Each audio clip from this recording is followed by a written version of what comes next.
Scene script.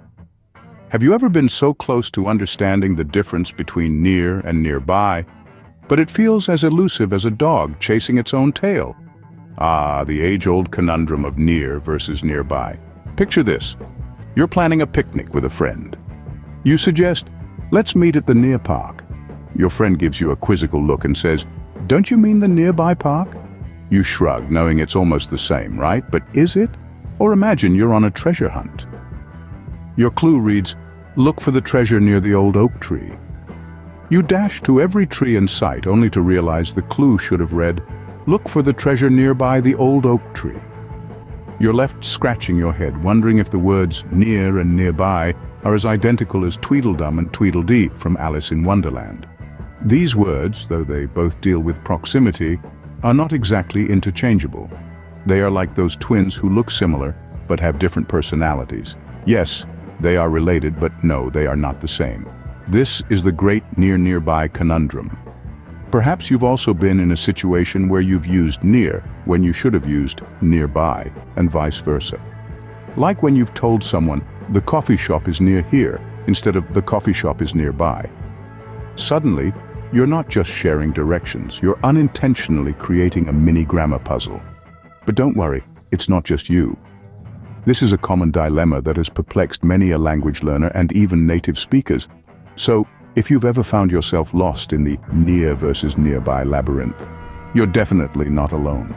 All right, buckle up as we embark on this linguistic roller coaster ride to separate the twins of proximity, near and nearby. Let's dive in, shall we? We promise it will be as thrilling as a detective story with the satisfaction of solving a mystery at the end. Stay tuned. Scene script. Let's dive into the realm of near. It sounds close, doesn't it, or is it? Imagine you're a cat, sleek and stealthy. Your eyes are locked onto a shimmering fish swimming in its little bowl. You're on the prowl, ready to pounce. You're close, but not quite there. In this scenario, you're near the fishbowl. Near is an interesting word, isn't it? It's like the ultimate tease, always promising closeness but never quite delivering. It's the word that dangles the proverbial carrot in front of you, always just out of reach. But how do we use it in sentences? Well, it's pretty simple. Near is often followed by a noun. For instance, you might say, the library is near the park, or my house is near the supermarket. Now let's get a little more creative. Imagine you're on a diet, but there's this tempting piece of cake sitting on the table. You want it. You can almost taste it, but you're restraining yourself. In this scenario, you're near the cake, but not quite there. You might say, I'm near the cake, but I haven't given in yet. Or consider this. You're on a road trip and you're near your destination. You can see the city skyline in the distance, but you're still a few miles out. You're close, but not quite there. You might say we're near the city, but we've still got a bit to go. You see, near is all about proximity, but it doesn't necessarily mean you're there yet.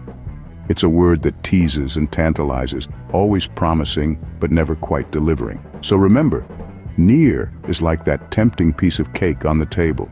It's close, but you're not quite there yet. Now let's meet nearby, the friendly neighbor of near. Always there, but does it always mean the same? Imagine you're a squirrel. You've gathered a bunch of acorns and you're looking for a place to store them. You don't want to go too far because, well, you're a squirrel and you've got tiny legs.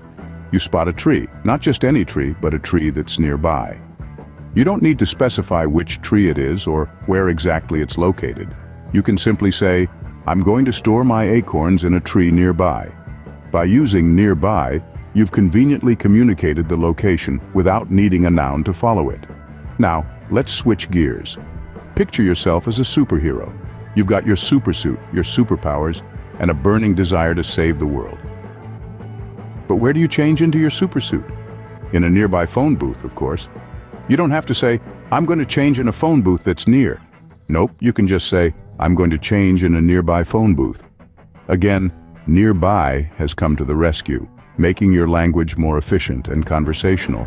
But what if there's no phone booth in sight?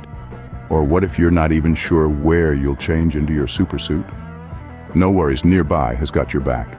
You can confidently say, I'll find a place nearby to change. Notice how nearby is standing strong. even without a noun following it. It's flexible, it's reliable, and it's always ready to help you express a location that's close but not specified. So, you see, nearby is quite the character. It's like the friendly neighbor who's always around, ready to lend a helping hand. Whether you're a squirrel storing acorns, a superhero saving the world, or just someone trying to navigate the English language, nearby is there to make your life a little bit easier. So, nearby is like your friendly neighbor, always around, even when you don't specify where exactly. Now that we've met near and nearby individually, what happens when they come face to face? Let's find out.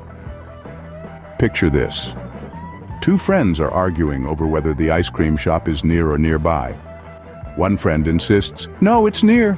I can practically taste the mint chocolate chip." The other friend, however, is less convinced. "Near? Are you kidding me? We've been walking for 20 minutes. It's nearby at best."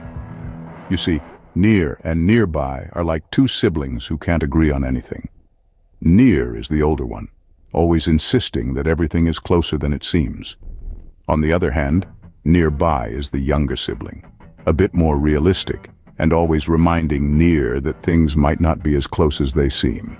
Consider another scenario, a GPS that keeps saying the destination is near, while the frustrated driver insists it's nearby.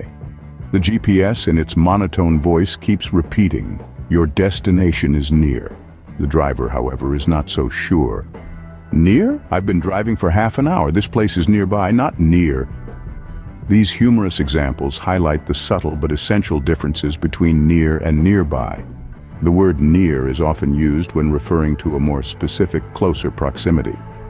In contrast, nearby is used when the distance is a bit further or the exact location is not specified. So next time you're in a conversation and can't decide whether to use near or nearby, remember these examples. If you're like the friend who can already taste the ice cream, then near is your word. But if you're more like the driver who's been on the road for what feels like forever, then nearby is the word for you. Remember, it's a showdown between near and nearby, not a friendly tea party. After our linguistic journey, are near and nearby still as confusing as a chameleon in a bag of Skittles? Let's recap what we've learned, shall we? Remember, near is like that distant cousin who only shows up at family reunions. It's an adjective, a preposition, and an adverb depending on how it's used. It's versatile, but it likes to keep its distance. It's not too close, but it's not too far either. It's just near enough. Like that time we talked about the elephant being near the river. It was close, but not exactly lounging in the water, right? On the other hand, nearby is like that friendly neighbor who's always ready to lend you a cup of sugar. It's an adverb or an adjective, but never a preposition. It's more intimate, more immediate, like the coffee shop that's nearby. It's not just close, it's practically next door. And who can forget our hilarious showdown between near and nearby? It's like watching a spaghetti western, but with words instead of gunslingers. Near was the Lone Ranger, versatile and distant, while nearby was the friendly local, close and personal. But wait, there's more. We also had a good chuckle with the shenanigans of near and nearby. From the giraffe near the tree to the bookstore nearby, our journey has been nothing short of a linguistic roller coaster ride. And let's not forget our comedic examples. Like the time we said, the ice cream truck is near, and all the kids in the neighborhood started running in random directions. Or when we said, the restroom is nearby, and everyone breathed a sigh of relief. So next time you're caught in the near-nearby conundrum, remember our journey today. And remember, even if you're nearby, you're never too near to laugh at a good joke.